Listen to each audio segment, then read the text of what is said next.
Информация об эпидемиологической обстановке в регионе на 12 мая. Предлагаем вашему вниманию брифинг главы Якутии Айсена Николаева. Айсен Сергеевич, здравствуйте. О текущей эпидемиологической ситуации в нашей республике. Добрый день. Ситуация у нас все равно становится напряженной.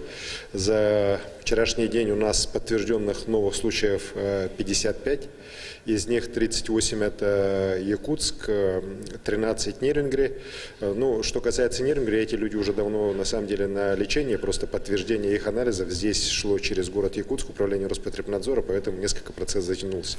А так эти люди уже достаточно давно уже в Нерюнгри получают лечение. Что касается города Якутска, то здесь я опять же вынужден повториться, что сегодня основную статистику у нас все-таки дает до сих пор университет и общежитие университета и Якутская автономическая больница.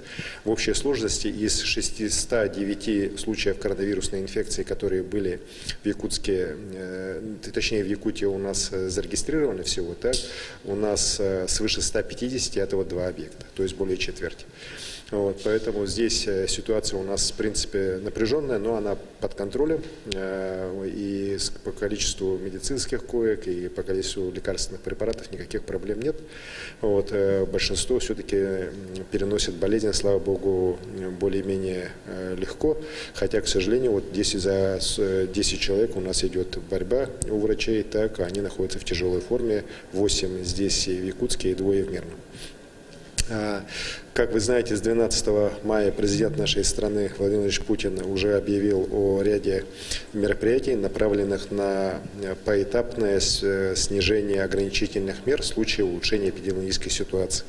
Мы в республике тоже приняли такое же решение, так оно связано с размерами республики, и у нас 4 зоны на сегодняшний день, такие, какие были, остались. По Арктике и труднодоступным населенным пунктам мы снимаем все ограничения, кроме массовых мероприятий количеством более 50 человек, которые там будут пока запрещены. По сельским территориям мы тоже снимаем основные ограничения, уже будет разрешена работа всех торговых предприятий, обслуживания. Вместе с тем, конечно, остаются ограничения, связанные с проведением культурных, спортивных мероприятий, зрелищ, собраний определенных в общественных местах.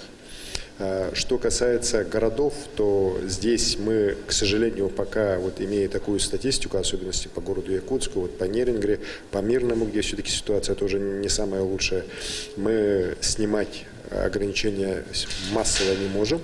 Вместе с тем определенные ограничения будут сняты по работе предприятий бытового обслуживания, которые не контактируют напрямую с людьми. Такие как химчистки, например, ателье и так далее. Вот. Вместе с тем, вот этот режим по городам у нас продлен ограничительный до 31 числа, 31 мая.